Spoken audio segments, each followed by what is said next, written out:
Il faut que tu prophétises encore sur un grand nombre de peuples et de nations et de langues et de rois.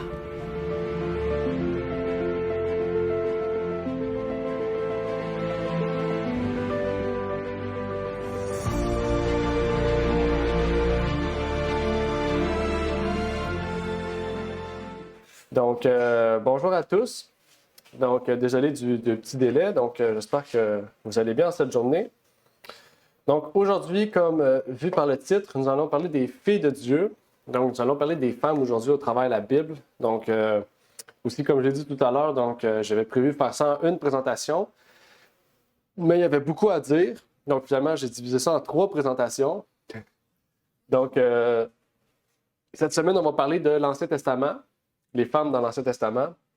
La semaine prochaine, on va parler des femmes dans le Nouveau Testament. Puis après ça, on va parler des femmes jusqu'à aujourd'hui. Donc, on va parler du féminisme, oui. On va parler aussi au travers de certaines femmes chrétiennes aussi, comment elles ont pu être un exemple. Puis aussi comment, aujourd'hui, on doit en tirer aussi un exemple. Et donc, j'ai trouvé que c'était un sujet important à parler. Donc, aujourd'hui, c'est pour ça que le titre, c'est « Filles de Dieu, l'appel des femmes à travers l'Ancien Testament ». Donc, puisqu'il y a plusieurs filles, puis je vais faire attention parce qu'aujourd'hui, devant moi, il y a juste des filles, donc je ne vais pas me faire attaquer. Donc, on va dire ce que la Bible dit, puis par la suite, s'il y a des questions, on prendra les questions, puis on ira de l'avant pour comprendre ce qu'il y en est.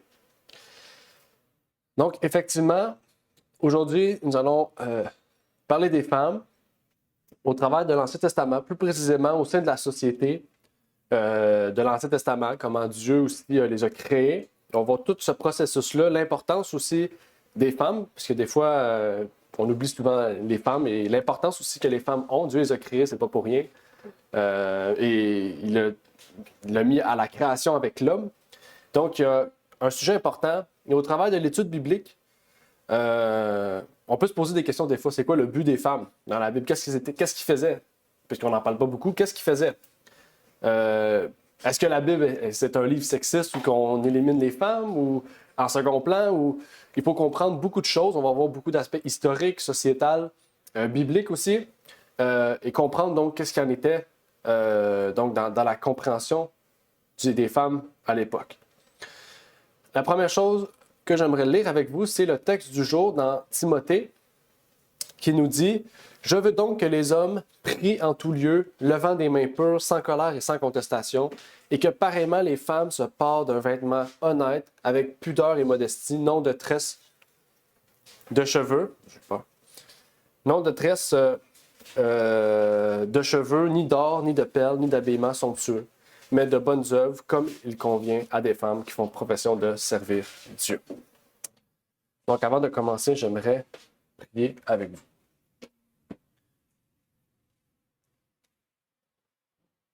Notre Père est aux cieux, j'aimerais te prier, Seigneur, pour ce moment, que tu puisses permettre, Seigneur, que ce sermon puisse être un message important pour à toutes les femmes, Seigneur, qui se veulent être chrétiennes, qui veulent vraiment être soumises à toi, à ta volonté, à ta parole, Seigneur, à ta vérité biblique. Que tu puisses bénir aussi toute personne, Seigneur, homme compris aussi, Seigneur, par ce message, qu'ils puissent voir aussi l'importance du respect envers les femmes, l'importance aussi de leur assistance dans l'œuvre, dans l'œuvre autant missionnaire qu'à la maison, que n'importe où, Seigneur, sociétal aussi, et que tu puisses nous permettre de vraiment prendre les leçons de ta parole, de les appliquer dans notre vie, et que nous puissions nous repentir, Seigneur, peut-être du mal que nous avions commis auparavant, Seigneur, envers qui que ce soit. Tu m'as prié donc pour ces choses au nom de ton Fils Jésus-Christ. Amen. Amen. Donc, comme je vous l'ai dit, ça va être long un peu aujourd'hui. Je vais essayer de raccourcir ça plus vite. Je vais porter attention sur les aspects importants, puis je vais enlever les aspects moins importants dans le sens on va porter moins l'attention. Parce que j'ai fait quand même beaucoup de recherches pour trouver les histoires, puis toutes les histoires bibliques, puis j'ai ajouté mon grain de sel aussi dans certaines choses que je trouvais important de parler. Mais pour commencer, on commence du début. Puis quand on commence du début, on commence avec la femme originelle. On commence avec la création. Et ça, c'est un point important des fois qu'on peut oublier à la création. C'est que Genèse 1, verset 27 nous dit « Et Dieu créa l'homme à son image, il le créa à l'image de Dieu, il le créa mâle et femelle. » Souvent, on peut oublier ça, mais Dieu, à la base, avait créé l'homme et la femme égaux. Dieu a créé de la même manière l'homme et il a créé de la même manière la femme. Il n'a pas passé par le même procédé, mais les deux sont l'image de Dieu, et il le dit, mâle et femelle. Donc, l'homme et la femme sont deux êtres égaux, et s'il a créé l'homme et la femme, il n'a pas créé deux hommes, il n'a pas créé deux femmes, c'est que chacun a un rôle dans la société, un travail à faire et que chacun sont différents. Okay? Donc, ça veut dire que s'ils sont différents, okay, c'est pour ça que je dis homme et femme, il n'a pas créé homme et homme, c'est parce que les deux ont vraiment un but différent dans la société. On ne peut pas mélanger les deux. Okay? Et pourtant, les deux sont à l'image de Dieu, sont de la création de Dieu et ont un but divin. La femme est donc aussi une partie de l'image de la divinité. De la même manière que Christ est sorti du Père, la femme est sortie de l'homme. De la même manière que Christ porte le nom de son Père, la femme porte le nom aussi de son mari quand il se marie avec un homme. Okay? C'est la même chose. En fait, il y a une unité puissante entre le mariage entre Dieu et le Fils, mariage de pensée, de désir, d'amour, et ce mariage aussi qui réside entre l'homme et la femme, ou un homme et une femme, et cette unité de même chair. Mais Dieu ne s'arrête pas là, car il exprime le but principal de la création de la femme tiré de l'homme en disant. Voici ce qu'il nous dit. Bon, je suis rendu où, là? OK. Dans Genèse 2, verset 18, « Et l'Éternel Dieu dit, il n'est pas bon que l'homme soit seul. Je lui ferai une aide semblable à lui. » Semblable à lui. C'est pour ça qu'il dit qu'il crée l'homme à l'image de Dieu, il a créé la femme à l'image de Dieu, par l'homme. Okay? Mais ça dit que ça lui sera une aide. Okay? Donc c'est important de comprendre. Une aide. Okay? Et quand Dieu a créé l'homme, il fut seul au départ.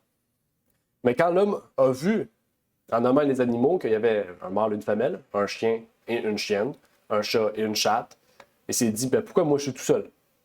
Il se sentait seul, tu sais. Il voyait des animaux qui se ressemblaient, mais qui avaient un mâle et une femelle partout. Puis lui, il dit, moi, j'ai pas de femelle, je suis seul au monde. OK?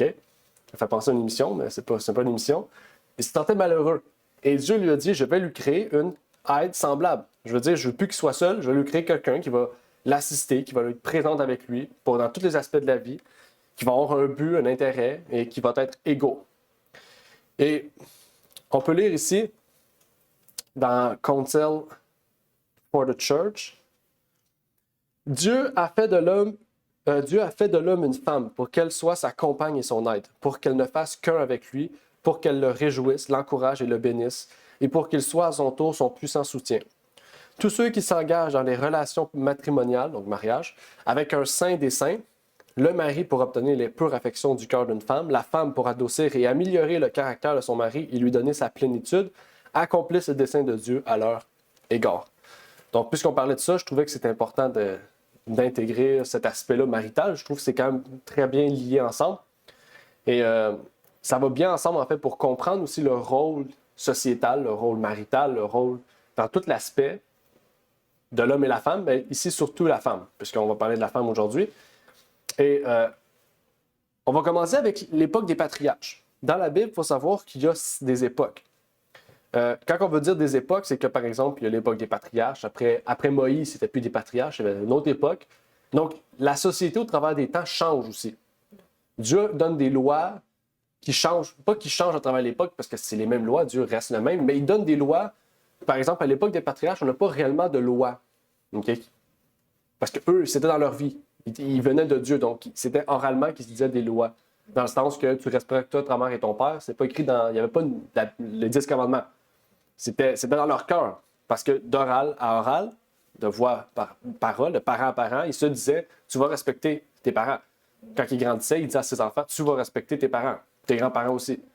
Mais il est arrivé les 10 commandements, puis Dieu a mis des lois, certaines choses, pour rappeler en Israël ce que les patriarches faisaient. Parce que 400 ans d'esclavage, t'oublies. Et ça, c'est intéressant, puisqu'on a des lois plus écrites, manuscrites, qui nous rappellent l'ampleur de ce que les patriarches avaient dans leur tête, dans leur cœur, et non pas de voix écrite, on peut dire. Et on va commencer avec Genèse 2, verset 24, qui nous dit « C'est pourquoi l'homme laissera son père et sa mère et s'attachera à sa femme, et ils seront une seule chair. » Et ça, c'est quelque chose d'important ici à comprendre. Parce qu'aujourd'hui, on vit dans une société où, à 18 ans, on est parti de la maison, homme-femme. Fait que, tu sais, si tu t'attaches à ta femme, tu quitteras ton père et ton père. Tu n'as pas besoin d'être marié aujourd'hui pour quitter ton père et ta mère. Bibliquement, les enfants devraient rester chez leurs parents jusqu'à temps qu'ils soient mariés. Pourquoi? Parce que la fille ou l'homme est sous l'autorité des parents, tant ou si longtemps qu'ils ne sont pas mariés. Quand ils sont mariés, le père devient une propre autorité et la femme devient sous l'autorité du mari. OK? Bon, le mot autorité, je n'ai pas mis le lien, mais j'ai fait un sermon sur ce que ça veut dire autorité. Parce qu'autorité, c'est pas dominer. Il y a une différence entre dominer et autorité. OK? C'est une très grosse différence. Mais à l'époque de la Bible, on voit qu'il y a beaucoup moins d'histoires bibliques en lien avec les femmes, avec le mariage, surtout à l'époque des patriarches, donc ce qu'on va voir dans Genèse, dans le début d'Exode aussi. Mais en fait, la raison principale vient du fait que l'homme devient le chef de la famille. Donc, on cite souvent plus les hommes que les femmes. Mais pourtant, les femmes sont dans le parage tout le temps, sont tout le temps dans le lien de l'histoire, et on va voir ça aujourd'hui. Et c'est parce que, justement, comme on a vu, mais en fait, l'homme prend autorité sur cette demeure. C'est la raison pour laquelle la Bible parle plus des hommes que des femmes. Normalement, dans la Bible, la seule raison de quitter le lieu familial était parce que la personne était mariée. Aujourd'hui, il y a beaucoup de raisons. Les causes d'adultère, aujourd'hui, justement, une des causes d'adultère, de fornication, sont dues au fait que tous et chacun se retrouvent en dehors de la maison paternelle, donc de la protection physique, spirituelle et mentale des parents. Okay? Parce que là, tu deviens ton propre autorité, donc tu fais ce que tu veux. Mais quand tu vis chez tes parents, tu ne peux pas faire ce que tu veux, tu as des parents. Puis c'est ton père qui te protège contre toute attaque. Et j'ai fait quelques recherches sur le mot. Je voulais trouver le mot, mettons, mari et femme. Qu'est-ce que ça voulait dire? Là? Finalement, en latin, ça ne veut rien dire.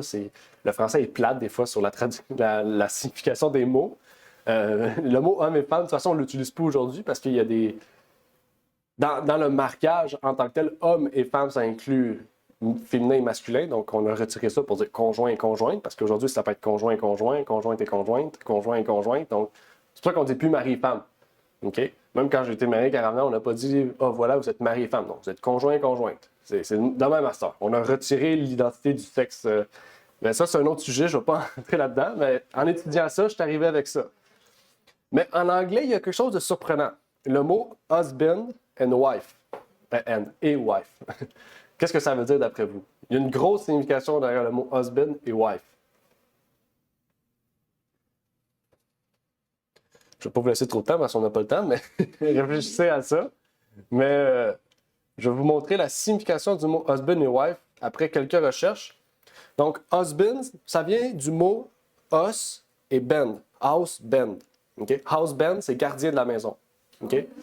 Donc, le mot husband, ça vient d'un mot anglais de très ancien. Okay? Un mot très ancien qui signifie les barres de métal. Le house band, c'était des barres de métal qu'on mettait à la fondation de la maison, alentour de la maison, pour mettre les fondations. Donc, le père, dans le fond, le mari, le husband, le house band, c'est le gardien de la maison, protecteur de la maison, comme une fondation de la maison. C'est-à-dire que s'il n'y a pas de mari, il n'y a plus de fondation. Si le mari n'est pas chrétien ou il se détourne, la fondation devient sableuse. Donc, c'est lui qu'on chamboule le plus, qu'on attaque le plus. OK? Donc, comme je vous dis, il y a 3 fois qu'on va parler des femmes. Donc, je vais expliquer un peu plus certaines choses au travers de ces 3 études-là, parce que sinon, j'aurais parlé de beaucoup de choses, là, mais je voulais libérer du temps. Au sujet de wife, ce terme signifie littéralement tisserande. Okay? Une tisserande, c'était un poste qui existait avant, qui n'existe pas aujourd'hui. La tisserande est la personne qui tisse. Elle prenait du linge, puis elle tissait du linge ou elle réparait des choses.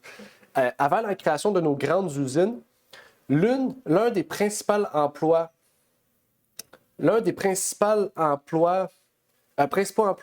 chaque maison était la fabrication de vêtements.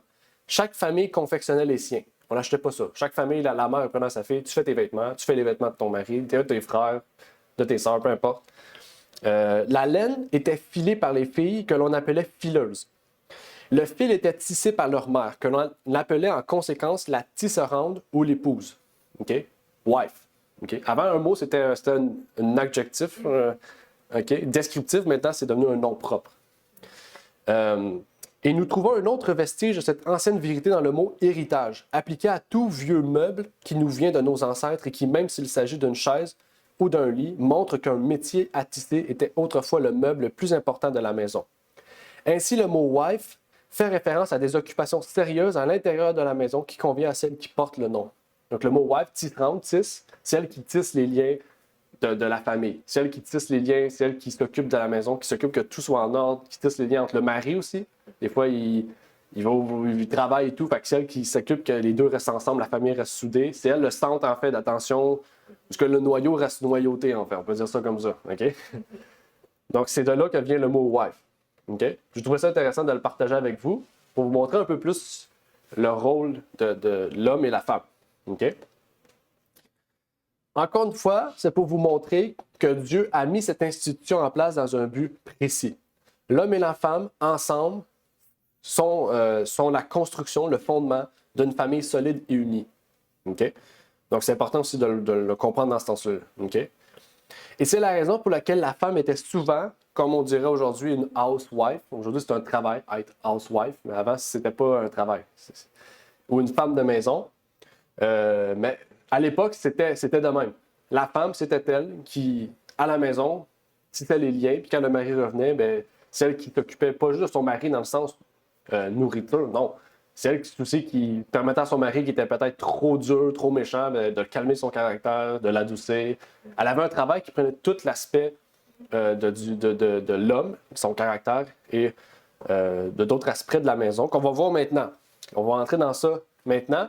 Par exemple, un des travaux qu'on retrouve dans l'Ancien Testament, bon, je pense que vous le saviez, c'est la cuisine. Par exemple, avec l'histoire d'Abraham. L'histoire d'Abraham est une des histoires qu'on voit le plus. Par exemple, Abraham, ici, il dit alors Abraham alla en hâte dans la tente vers Sarah et dit apporte vite 3 mesures de fleur de farine, pétris-les et fais des gâteaux. Donc, Abraham est rentré, il a dit à Sarah, parce qu'il y avait Jésus qui était là, avec les 2 autres anges, les visiteurs. Puis il a reconnu que c'était mon Seigneur. Il a dit mon Seigneur est là, on va faire des petits gâteaux. Il est allé voir sa femme.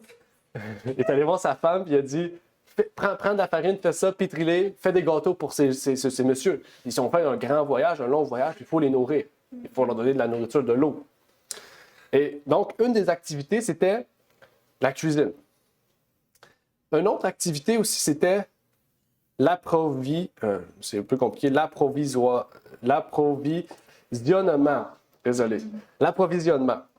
Dans Genèse 24, 12 à 14, on dit « Et il dit, Éternel Dieu de mon maître Abraham, fais-moi, je te prie, rencontrer aujourd'hui ce que je cherche et sois favorable à mon Seigneur Abraham. Voici, je me tiens près de la source et les filles des gens de la ville sortent pour puiser de l'eau. » OK? Dans toute la Bible, on voit, c'est la femme. La femme de Samarie, c'était une fille qui allait puiser de l'eau. OK? Jacob a vu, comment il a vu sa femme, Jacob? Rebecca, elle puisait de l'eau. Ouais, c'est eux qui approvisionnaient, qui allaient chercher la nourriture au marché, puis qui allaient chercher l'eau, etc. OK? Et donc, ils ne restaient pas enfermés dans leur maison tout le temps. Okay?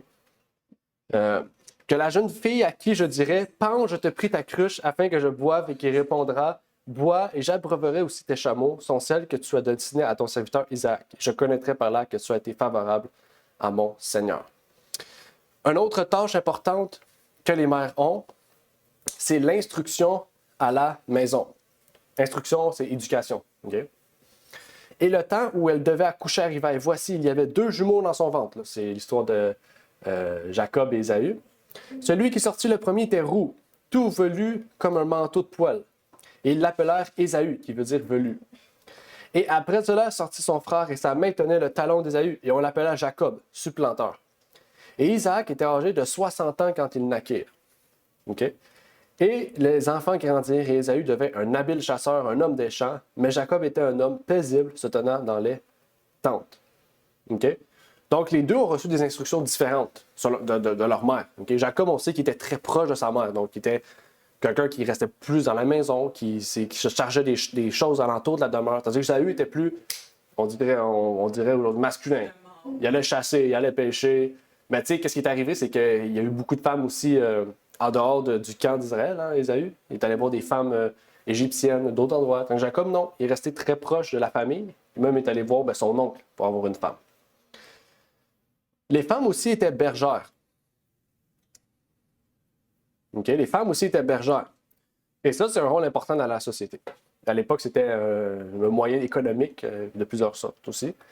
On nous dit, comme il parlait encore avec eux, Rachel arriva avec le troupeau de son père, car elle était bergère. Okay? Et dès que Jacob vit Rachel, fille de Laban, frère de sa mère, et le troupeau de Laban, frère de sa mère, il s'approcha, roula la pierre de dessus l'ouverture du puits et abreuva le troupeau de Laban, frère de sa mère. Donc Rachel était une bergère, okay? S'occupait d'un troupeau. Les femmes aussi exécutaient les fonctions de sages-femmes. Exode 1, versets 15 et 16. Et le roi d'Égypte parla aussi aux sages-femmes des Hébreux, dont l'une s'appelait Shifra et l'autre Pua. Non, pas parce qu'elle puait, mais... Et il dit, quand vous accoucherez les femmes des Hébreux et que vous les verrez sur les sièges, si c'est un fils, vous le ferez mourir, mais si c'est une fille, qu'elle vive. Okay? Rappelez-vous, c'est où ce qu'ils voulaient tuer tous les premiers-nés. Okay? Parce qu'il y avait trop d'Égyptiens. Trop d'Hébreux, désolé. Il y avait donc des femmes à l'époque, ou même aujourd'hui, qui occupaient ces différentes fonctions. Bergère, sage-femme, ça revient beaucoup populaire. Hein? Sage-femme, même qu'il y a des ministères spécifiques pour les sages-femmes à travers le Québec. Et on voit qu'il y avait plusieurs fonctions qui étaient occupées, qu'on retrouve à l'époque des patriarches. Ça, c'est juste aux patriarches. On n'a pas été dans toute la Bible, hein? C'est juste Genèse et Exode. Okay? Et c'était des fonctions donc que les femmes exécutaient à l'époque des patriarches. Mais, bon, comme vous savez, on va étudier tout l'Ancien Testament. Et au travers de l'Ancien Testament, peux-tu faire un focus? Je pense que ça s'est défait. Au travers de l'Ancien Testament, il y a plusieurs autres fonctions. Avançons donc avec les femmes au travers de la loi mosaïque. Donc là, on va aller avec la deuxième partie de l'Ancien Testament jusqu'aux lois mosaïques. Même que je pense pas que j'ai parlé des femmes après la sortie de Babylone, parce qu'on n'en parle pas vraiment. Mais encore une fois, ça a changé. Okay? Parce que là, il y avait mélangé Babylone et... non, la sortie de Babylone. Quand ils sont sortis de Babylone, ils ont mélangé le judaïsme avec les trucs babyloniens. Mais c'est vrai qu'aussi, qu'en sortant d'Égypte, ils ont mélangé l'Égypte et c'est pour ça que Dieu a envoyé des lois. On va parler de ces lois-là aujourd'hui parce qu'il y a beaucoup de choses que Dieu a mises en place dans le respect de la femme et du mariage. Mais il faut savoir que sous la loi mosaïque, c'était une théocratie avec un patriarcat qui était mis en place. Mais pour éviter les débordements de l'homme et donc le péché, Dieu a mis des règlements. Okay? Il faut savoir que, par exemple, la polygamie était tolérée. Okay? À l'époque de la loi mosaïque, il y a des hommes qui avaient plusieurs femmes. Mais Dieu a mis des lois. Okay? Parce que Dieu connaissait le cœur méchant de l'homme. Okay? Ça avait déjà été toléré auparavant. Mais Dieu a mis des lois là pour que le respect des femmes, des filles, des serviteurs, des servantes, c'est ça, des servantes aussi, pour que tout le monde puisse avoir un respect malgré le désordre d'Israël. Dieu a mis des lois pour les étrangers, les femmes, les enfants, toutes les classes de société, même les animaux avaient des lois okay, pour le respect. Et bien sûr, la méchanceté de l'homme a laissé des traces dans la société okay, de l'Israël. Dieu a donc encadré ces pratiques malsaines pour protéger les femmes et les enfants.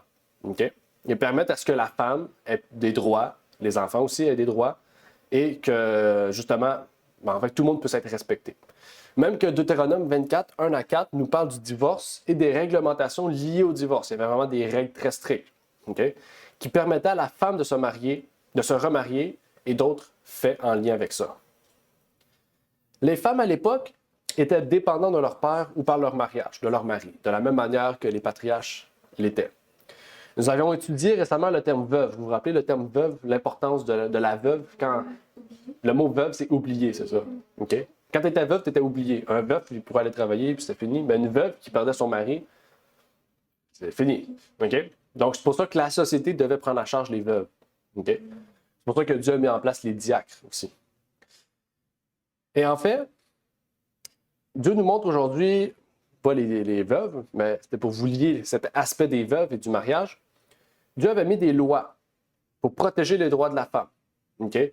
Qui étaient supérieurs à toutes les autres nations qui existaient. Il faut savoir qu'il y en a beaucoup qui vont dire « Ouais, mais tu sais, c'est sexiste. » Pour vous dire, à l'époque, les autres nations en dehors d'Israël disaient que les femmes disaient que les droits en Israël étaient plus élevés que tous les autres endroits dans le monde.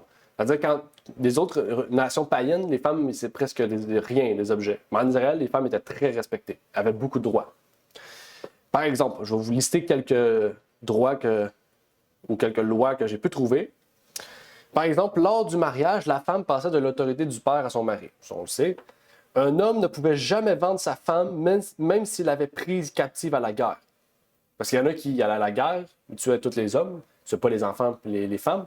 Puis il y en a qui se mariaient avec ces femmes-là. OK?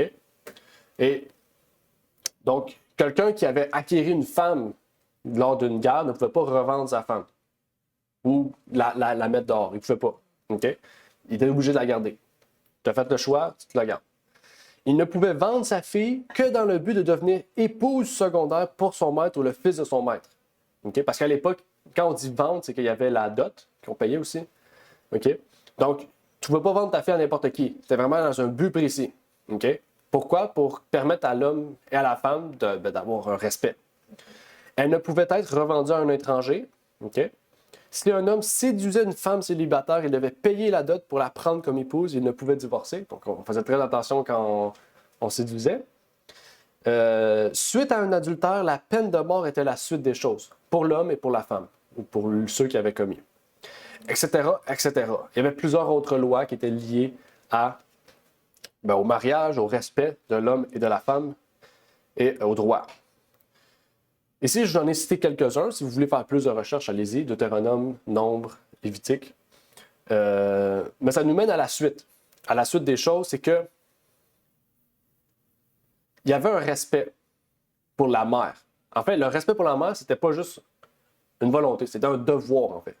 Vraiment, c'était mal vu si tu déshonorais ta mère, si tu disrespect ta mère. Si tu manquais de respect envers ta mère, c'était très, très mal vu. En fait, l'égalité sur le respect était autant chez le père que chez la mère. Même le mari respectait sa femme, dans tous les sens du terme. Par exemple, dans Exode, on nous dit « Celui qui frappe son père ou sa mère sera puni de mort. » C'est pas juste son père, c'est sa mère. C'est un manque de respect. Celui qui maudit son père ou sa mère sera puni de mort. Pas juste son père, le père et la mère, les deux. OK? Si on les déshonorait, punis de mort. Ça, c'est une loi que Dieu avait mise en place pour le respect de l'autorité parentale. Nous voyons aussi que la mère est prise en charge ou prise sur le même pied d'égalité que le père. Les deux recevaient un respect. Entre eux, ils avaient aussi un respect mutuel. Mais pour aller plus loin, les femmes aussi avaient une présence dans la vie religieuse, malgré qu'elles soient peut-être différentes dans le Nouveau Testament ou peut-être mal perçues. On va arriver ça, la prochaine fois, on va parler de cela. En fait, il y avait une présence dans l'observance et la pratique religieuse. Oups. On nous dit ici dans Exode 20, verset 10, « Mais le 7e jour est le repos de l'Éternel ton Dieu. Tu ne feras aucune œuvre en ce jour-là, ni toi, ni ton fils, ni ta fille, ni ton serviteur, ni ta servante, ni ton bétail, ni l'étranger qui est dans tes portes. » OK? Donc, ici, on s'adresse surtout au père de la famille. Celui-ci qui est parlé, « Mais le 7e jour est le repos de l'Éternel. » Le tu représente le père et la mère. Les deux devaient respecter le sabbat, toutes les autres lois, mais les deux étaient en autorité pour faire respecter ces choses-là dans la famille. Chez la fille, chez la servante ou le serviteur, dans le bétail, tout ça, les bergers, tout ça, c'est les parents qui se chargeaient de la présence religieuse, du respect de cela. Mais la mère aussi était incluse dans la fête de Pâques et participait à sa préparation. On nous dit ici, « Parlez à toute l'assemblée d'Israël et dites qu'au 10e jour de ce mois, ils prennent chacun un agneau ou un chevreau par maison de leur père, un agneau ou un chevreau par maison. » On va sauter au verset 15. « Pendant 7 jours, vous mangerez des pains sans levain et dès le premier jour, vous ôterez le levain de vos maisons. Car toute personne, ça inclut hommes et femmes, qui mangera du pain levé depuis le premier jour jusqu'au 7e jour sera retranché d'Israël. » Donc on nous dit ici, toute personne, c'est pas juste hommes et femmes, toute personne, ceux qui préparaient ces choses-là, devaient le préparer pour la fête, mais quand ça se terminait, ils devaient préparer aussi la sortie de cette fête, c'est-à-dire toutes les procédures qui devaient être faites pour sortir de cette fête et rentrer dans les jours conventionnels. Mais il y avait plus que ça. Les femmes et les filles pouvaient aussi accompagner les hommes dans les autres fêtes d'Israël. Ça veut dire qu'ils pouvaient se déplacer au sanctuaire pour participer aux différentes fêtes que Dieu avait mises en place en Israël. Je ne vais pas tout lire, le passage est très lourd. Je vais lire le verset 11 tout de suite. « Et tu te réjouiras dans l'Éternel ton Dieu, toi, ton fils, ta fille. » OK? Donc, quand il parle du toi, il inclut père et mère, s'il cite la fille. OK? On va sauter à l'autre. Verset 14. « Et tu te réjouiras en célébrant la fête, toi, ton fils, ta fille. » Il répète encore. Okay? « Ton serviteur et ta servante, et le Lévite, l'étranger, l'orphelin et la veuve qui seront dans tes portes. » Il n'y exclut aucune personne, même l'étranger. Là. C'est tout le monde. Là. Il y a quelqu'un qui vient chez vous, puis c'est la fête de Pâques qui arrive. Ah, tu es obligé de venir. Tu es obligé de venir à la fête. Là. Okay? Donc, Dieu vraiment a inclus tout le monde. Okay? Par ses lois qu'il a mises en place, il a inclus tout le monde pour que tout le monde ait un respect, tout le monde ait sa participation, tout le monde ait sa part dans l'œuvre et dans la préparation des choses qui devaient être faites. Mais aussi, dans le sanctuaire, les femmes des sacrificateurs consommaient aussi les offrandes. Si vous vous rappelez, après un sacrifice, les viandes étaient apportées en lieu saint. Après, les Lévites mangeaient. C'était leur nourriture. Mais les femmes, la famille, okay, mangeaient aussi la nourriture qui était remise dans le sanctuaire. Okay? Donc, c'était pas juste les hommes, c'était les femmes aussi. Pour vous dire qu'ils ont une place aussi, qu'on le veut ou qu'on ne le veut pas, dans le sanctuaire. Nombre 18, 11. « Ceci aussi t'appartiendra, l'offrande prélevée de leurs dons sur toutes les offrandes agitées des enfants d'Israël. Je te les ai données à toi. » Encore le toi, c'est quoi? « À tes fils, à tes filles, avec toi par ordonnance perpétuelle. Quiconque sera peu dans ta maison en mangera. » La femme aussi est incluse. Hein? Le toi, c'est encore les deux. Les femmes aussi avaient droit aux offrandes qui étaient faites dans le sanctuaire. Il y avait aussi plusieurs personnages bibliques qu'on va entrer maintenant, importants, tels que des juges, des prophétesses, peu importe. Il y avait plusieurs femmes dans la Bible qui étaient considérées importantes dans la Bible, qu'on a citées. C'est pas juste qu'on a parlé. Par exemple, il y a Ruth, c'est un livre au complet sur une femme. Esther, un livre au complet sur une femme. Mais il y a d'autres places dans la Bible aussi où on a parlé de femmes. On a cité des passages, des histoires importantes de femmes. Même que je ne vais pas parler aujourd'hui de Ruth et d'Esther, peut-être j'aurais dû. Mais je vais surtout porter attention sur les autres femmes qui étaient liées dans l'Ancien Testament. OK, j'ai oublié le passage, mais c'est les prophétesses de l'Ancien Testament. Dans Exode 15, verset 20, on peut y lire, en parlant de Marie, ou Myriam, « Et Marie, la prophétesse sœur d'Aaron. » C'est une prophétesse, prit dans sa main le tambourin, et toutes les femmes sortirent après elle avec des tambourins et en dansant. Dans le sanctuaire, OK, c'est les femmes qui s'occupaient des danses, des chants, puis c'était Mariam, la chef de toutes ces femmes-là, la directrice, on pourrait dire la gestionnaire de ce processus que Dieu avait mis en place. Il y avait Hulda aussi. Peut-être vous connaissez moins Hulda. Ça dit, et Ilkidja, le sacrificateur, Ishikam, Akbar, Shaphan et Asaja s'en allèrent vers Hulda, la prophétesse, femme de Shallum, le gardien des vêtements, fils de Tikva, fils de Haras, laquelle habitait à Jérusalem dans le second quartier, et ils lui parlèrent. Donc Hulda est encore une prophétesse, citée dans la parole de Dieu. Okay? Pour terminer, Déborah. On va revenir sur elle spécifiquement dans quelques instants. Mais on nous dit, en ce temps-là, Déborah, prophétesse, femme de Laphidote, jugeait Israël. Nous remarquons aussi particulièrement que Déborah n'était pas que prophétesse. On dit juge en Israël. Okay? Avant d'aller plus loin dans les autres histoires, on va revenir sur cette situation-là, de juge en Israël.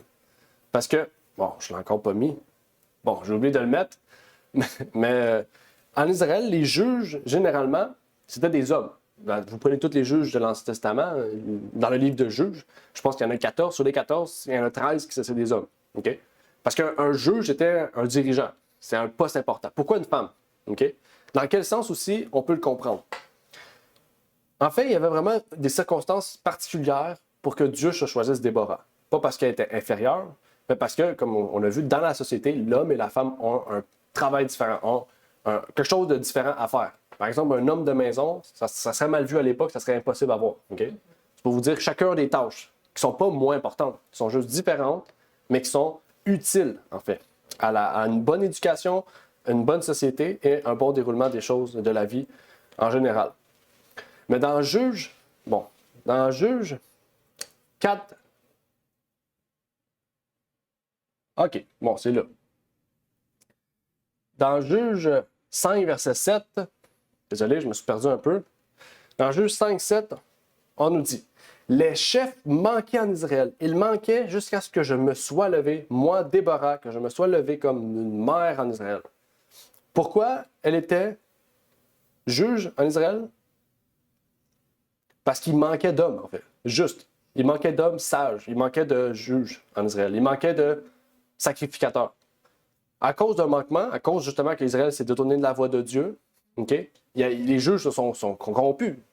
Les sacrificateurs se sont corrompus. Qu'est-ce qui est arrivé? Bien, Dieu a choisi une femme. Pas parce qu'elle était inférieure, non, parce qu'il n'y avait plus d'hommes. Donc Dieu, pour dire, puis à l'époque, c'était mal vu qu'une femme soit dirigeante. Okay? Fait que quand ils ont vu Déborah arriver puis que c'était écrit une mère en Israël, ils étaient comme, OK, on est tombé tellement bas que Dieu a choisi une femme pour représenter Israël. OK? Tellement bas, les hommes se sont mal vus, en fait. Là, pas parce que les femmes sont inférieures, encore une fois, non. Chacun a un travail à faire. Mais là, qu'une femme prenne le travail d'un homme, c'était pas mal vu, mais ils l'ont vu un peu comme une sauveuse. C'est pour ça qu'on dit une mère en Israël. Okay?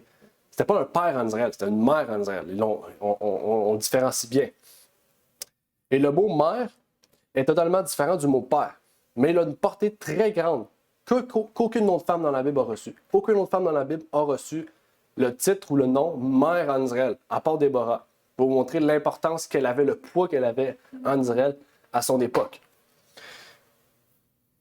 On peut lire ici: il demeura en Israël une femme renommée pour sa piété, et par elle le Seigneur choisit de délivrer son peuple.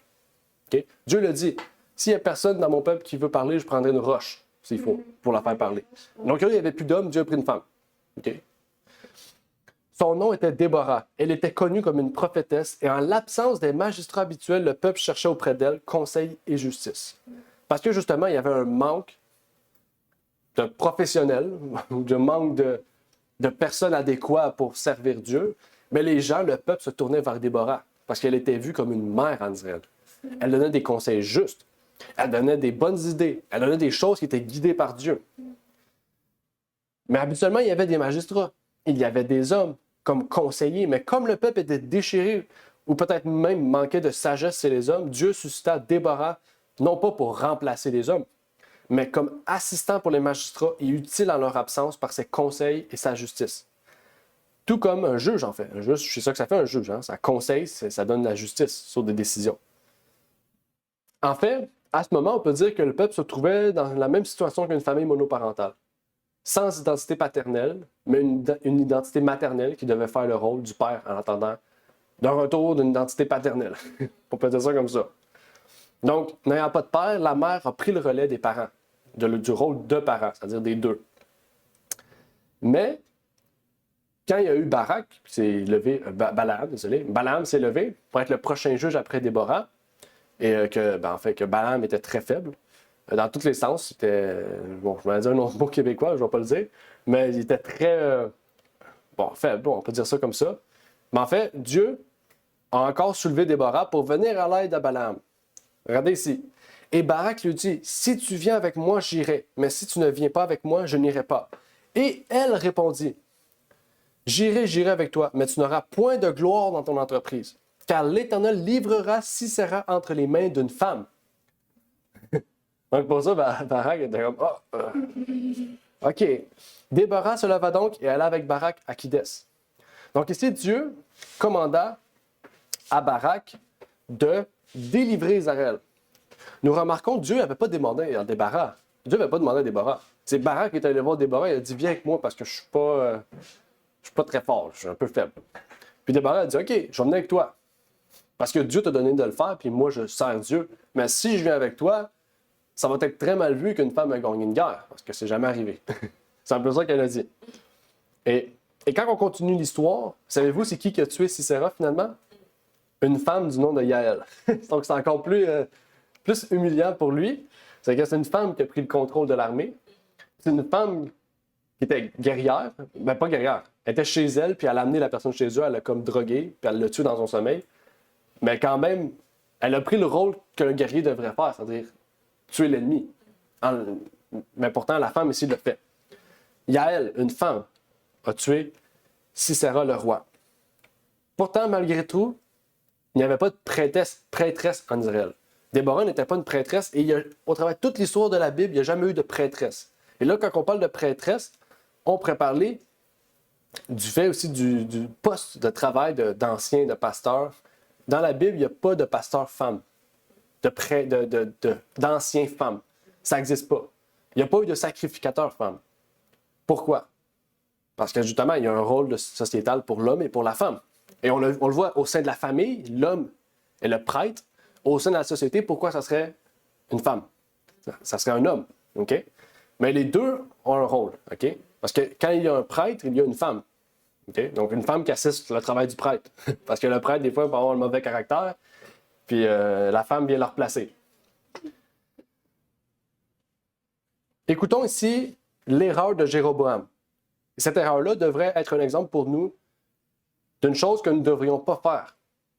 Dans 1 Roi 13, 33 et 34, on nous dit « Néanmoins, Jéroboam ne se détourna point de sa mauvaise voie, mais il fit de nouveau pour les hauts lieux. » Les hauts lieux, c'est des places d'adoration pour les païens. Okay? Lui, il faisait ça au sein d'Israël. Des sacrificateurs pris de tout le peuple. Ça dit « Et il instituait qui le voulait. » Ça veut dire quoi, ça? Des hommes, des femmes, des enfants, il mettait n'importe qui. Tant que c'est un sacrificateur, peu importe, femme, homme, bébé, je sais pas, une vache, je pense pas, mais pour vous dire qu'il mettait n'importe qui, n'importe quoi. Et ça dit, pour en faire un sacrificateur des hauts lieux. Et cela augmenta tellement le péché de la maison de Jéroboam qu'elle fut effacée et exterminée de dessus de la terre. OK, c'est pas petit, là.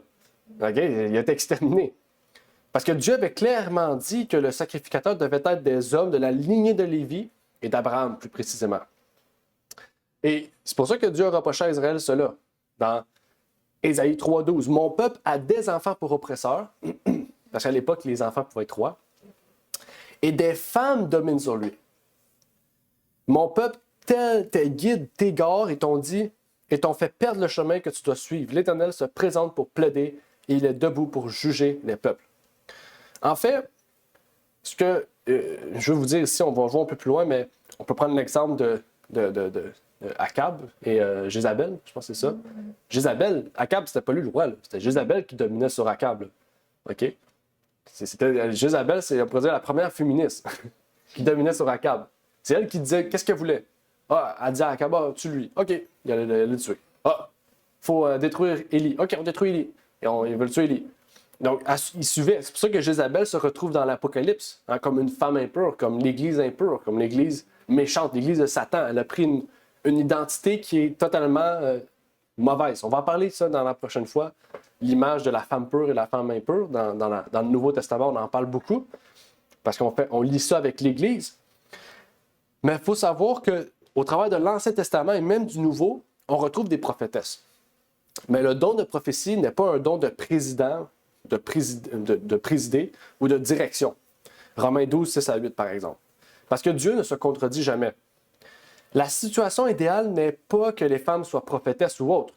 Mais quand Dieu voit des femmes sincères et plus fidèles que les hommes, il n'a pas peur d'en prendre, en fait. OK? Parce qu'une femme pure est mieux qu'un homme impur. Okay? Même si c'est un homme. Dieu ne ferait pas l'erreur, ça serait une contradiction quand même. Okay? Et c'est ce qui est arrivé dans les temps bibliques. Il y a eu des prophétesses. Dans le Nouveau Testament, il y a eu des prophétesses. Pourquoi? Parce que dans la situation, les hommes n'étaient pas adéquats, aptes pour le poste. Donc Dieu choisit des femmes. Dans toutes les religions païennes, par exemple, les femmes pouvaient être des prêtres, des prophétesses, des dieux même. Et je pense que je les ai mis ici. Non, je ne les ai pas mis. Mais, par exemple, chez les Sumériens, il y avait Enneduanna, c'était la grande prêtresse de l'ornement du ciel. Il y avait des déesses sous elle aussi qui étaient là pour dominer sur les gens. Il y avait Puabi, Naditu, plusieurs autres personnes qui étaient vues comme des dieux, ou des déesses plutôt. Tu sais, les Égyptiens, par exemple, ça c'est clair, il y a eu des pharaons, femmes, Cléopâtre, okay, qui dominaient sur le peuple. Il y avait les femmes du dieu Amon, qui était le plus haut rang de prêtresse. Chez les Grecs, chez les Romains, chez toutes les religions, tous les royaumes païens, les femmes étaient prêtresses, étaient sorcières, étaient des postes qu'on voyait comme des sages, des sagesses, qui portaient une importance de vénération, qui étaient vus au-dessus des hommes, parce que les hommes priaient ces déesses-là. priait ces grandes prêtresses-là. Donc, qu'est-ce que ça fait, ça? Ça fait que, en fait, il y a un déséquilibre dans la société. Il y a un très gros déséquilibre dans la société. Et c'est pour ça que Dieu n'est pas allé dans ce sens-là. Mais que le roi Jéroboam est allé dans ce sens-là. OK? Puis qu'est-ce qui est arrivé? Ben, il a été exterminé de la terre. OK? Parce que ça amène des péchés incroyables, ça. On va en parler plus tard, ça, de ça. On parlait du féminisme et tout, on va en parler, ça, inquiétez-vous pas. On va en parler. Mais, on peut voir aussi que les femmes, bon, vous voyez à l'écran, mais les femmes, en dehors du Pentateuque, il y en avait aussi. Pentateuque, c'est les 5 premiers livres de la Bible, okay, écrits par Moïse. Mais au travers de tout l'Ancien Testament, on parle aussi de la femme. Hein? On peut prendre l'exemple de Proverbes, Ecclésiaste. Hein? C'est beaucoup de livres où on parle de la femme. Et ça, c'est important parce que c'est l'histoire de vie de Salomon, en fait. Hein? C'est l'histoire de vie de Salomon. Salomon raconte des histoires que lui a vécues, mais qui voient une importance, que Dieu a mis dans son cœur de partager à chaque être humain. Et ce n'est pas réservé à l'Ancien Testament. C'est réservé à tout homme et toute femme qui veulent plaire à Dieu.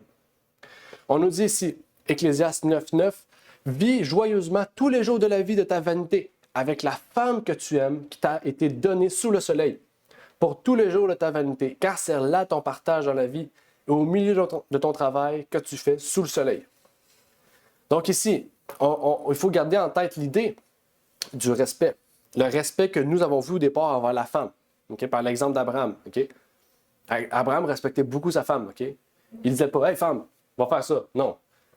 Okay? Il respectait beaucoup sa femme. Okay? Même qu'il donnait des mots, souvent on dit « mon Seigneur okay? », en avant d'un homme pour montrer un respect quand vous êtes un serviteur. Comme nous, Jésus, c'est notre Seigneur. Donc on dit « Mon Seigneur, je veux te servir. Mon Maître, je veux te servir ».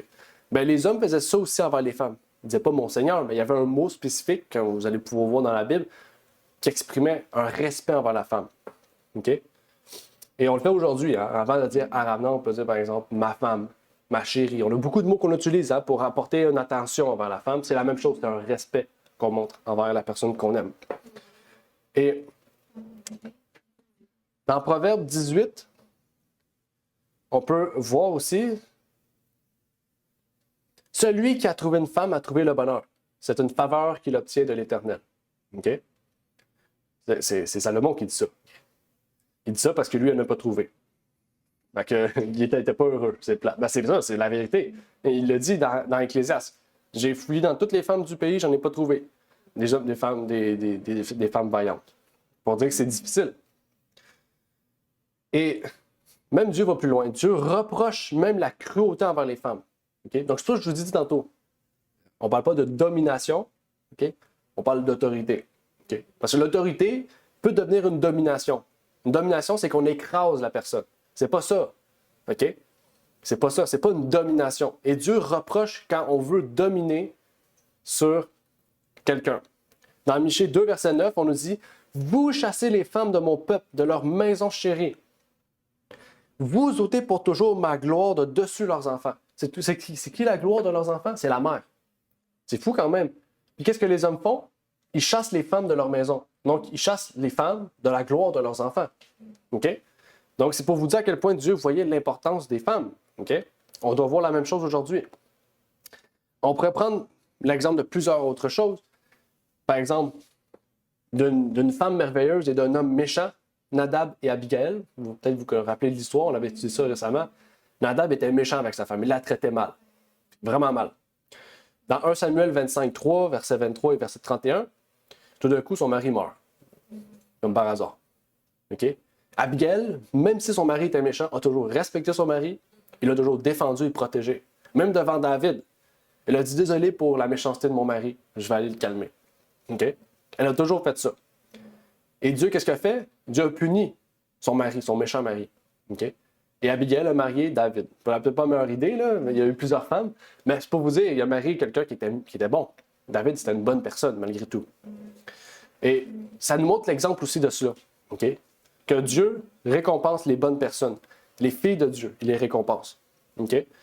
Donc, persévérer dans la foi, les femmes, surtout en particulier aujourd'hui, on va étudier ça encore à 2 autres reprises. Si vous avez des questions sur certains aspects, n'hésitez pas. Hein, sur certains aspects de la femme matrimoniale, on va le rajouter dans l'étude, c'est correct, c'est ça le but. Mais aujourd'hui, je voulais surtout vous soulever un point important et j'aimerais lire un dernier passage avec vous. Je n'ai pas ma Bible avec moi, mais est-ce que quelqu'un peut me donner une Bible en ramenant? Merci. Je voulais en amener aujourd'hui, j'ai oublié. Donc, on va aller lire Proverbe 31. Je décide de le prendre avec vous parce que je trouve que c'est important de le lire. Donc, j'ai décidé de le lire avec vous. Dans Proverbe 31, je vous invite à l'ouvrir. Proverbe 31, versets 10 à 31. J'écris dans le micro. Proverbe 31, versets 10 à 31. Qui peut trouver une femme vertueuse? Car son prix est bien au-delà des rubis. Le cœur de son mari s'assure en elle, de telle sorte qu'il n'aura aucun besoin de butin. Elle lui fera du bien et non du mal tous les jours de sa vie. Elle cherche de la laine et du lin et travaille volontiers avec ses mains. Wife, le mot wife. Elle est comme les navires des marchands. Elle amène son pain de loin. Elle se lève aussi lorsqu'il est encore nuit et donne de la nourriture à sa maisonnée et une portion à ses servantes. Elle considère un champ et l'achète. Avec le fruit de ses mains, elle plante un vignoble. Elle ceint ses reins de force et renforce ses bras. Elle perçoit que sa marchandise est bonne, sa chandelle ne s'éteint point la nuit. Elle met ses mains à la quenouille et ses paumes tiennent le fuseau. Elle tend sa main aux pauvres, oui, elle tend ses mains aux nécessiteux. Elle ne crée point la neige pour sa maisonnée, car tous les siens sont vêtus d'écarlate. Pourquoi? Elle a fait des vêtements pour ses enfants, sa famille, ses servantes. Elle se fait des couvertures de tapisserie. Son vêtement est de soie et de pourpre. Son mari est connu au portail lorsqu'il s'assit parmi les anciens du pays. Pourquoi il est connu? Parce que sa femme l'a mis en valeur. Okay? Inversement aussi. Et ça dit soie et pourpre. Le pourpre, c'est royauté. Okay? Donc, elle rend la maison comme une maison royale. Elle fait du fin lin et le vent et livre des ceintures aux marchands. Donc, elle travaille aussi, elle fait de l'argent. La force et l'honneur forment son vêtement. Et elle se réjouit, elle réjouira dans le temps à venir. Elle ouvre la bouche avec sagesse et sur sa langue se trouve la loi de la gentillesse. Elle surveille les voies de sa maisonnée et ne mange point le pain de l'oisiveté. Ses enfants se lèvent et la disent bénie. Son mari aussi, il la loue. On voit ici, c'est important. Plusieurs filles ont agi vertueusement, mais tu les excelles tous. La faveur est décevante et la beauté est vaine, mais une femme qui craint l'Éternel, elle sera louée. Donnez-lui du fruit de ses mains et que ses propres œuvres la louent aux portes. Donc, on voit ici une description d'une femme, okay, que on pourrait dire que Salomon recherchait, qu'il n'a pu trouver, parce qu'il dit, il y a eu plusieurs femmes, mais toi, tu la surpasses toutes. C'est-à-dire que lui, il y a eu plusieurs femmes qui étaient vues comme bonnes, okay, mais celle qui est décrite, c'est vraiment celle que Dieu veut. Et là, c'est pour ça qu'il dit, la femme que je décris là, c'est elle qui surpasse tout, parce que c'est Dieu m'a mis à cœur d'écrire ces choses-là, de vraiment rechercher cette femme-là. Donc, j'espère que c'est un désir pour vous. Non. Et j'espère aussi que, eh bien, vous pourrez trouver la moitié, le conjoint, qui pourra vous permettre de passer votre vie dans la joie, dans la paix. Et du moins, dans cette partie d'aujourd'hui, j'espère que vous avez pu comprendre l'importance de vraiment remettre votre vie entre les mains de Dieu. Et aussi pour les hommes, aussi, il y a un message important de comprendre le respect. Hein? Il y a beaucoup de choses qu'on a vues aussi, c'est pas juste pour les filles. On a parlé des femmes, mais c'est pas pour les femmes, pour tout le monde. Vraiment, que nous puissions prendre leçon de cela, que nous puissions être de meilleurs maris, de meilleurs amis, peu importe tous les autres termes qui existent, et que nous puissions vraiment être favorables à la voie de l'Éternel. Amen. Donc, terminons par la prière avant de clôturer. Notre Père est aux cieux, j'aimerais te remercier pour ce moment que tu nous permets d'avoir, de pouvoir partager ce sujet important qui est les filles de Dieu, Seigneur. L'appel que tu as donné à ces gens, Seigneur. Tu donnes à chacun son appel, à chacun son devoir, à chacun son utilité dans la société, dans la maison, Seigneur. On a vu même l'explication du mot husband et wife, Seigneur. À quel point, par ces deux termes-là, tu montres l'unicité qu'il devrait y avoir dans la maison, l'unité qu'il devrait y avoir, l'amour qui devrait régner, et vraiment le plaisir que ces deux personnes-là puissent défendre leur maison à tout prix, qu'ils puissent rendre ce foyer grandissant, Seigneur, et qu'on voit surtout l'utilité, Seigneur, que tu as donné, le travail que tu as donné à chacun des deux, Seigneur, qui est totalement différent, mais qui marche de pair ensemble, Seigneur. Que tu puisses nous permettre d'être des hommes, des hommes de Dieu et des filles de Dieu, Seigneur. que nous puissions recevoir notre appel en tant qu'homme et en tant que femme, Seigneur, que nous puissions te servir, pouvoir servir dans le but de notre famille, de nos parents, de la société, de nos grands-parents, de tous ceux qui nous entourent, Seigneur, dans le pauvre et dans l'orphelin. Et que tu puisses nous permettre, Seigneur, de pouvoir te servir et prendre exemple sur des patriarches, sur ceux qui sont dans l'Ancien Testament. Et bientôt, nous allons voir ceux dans le Nouveau Testament. Donc, que tu puisses nous permettre d'être des exemples, Seigneur. C'est ma prière donc pour ces choses au nom de ton Fils Jésus-Christ. Amen. Merci d'avoir écouté cette vidéo. Si vous désirez rejoindre l'œuvre au Québec, veuillez nous contacter par email à asjh1889 de Terrebonne @gmail.com et via Facebook à @asjh1889 de Terrebonne. Merci à vous et que Dieu vous bénisse.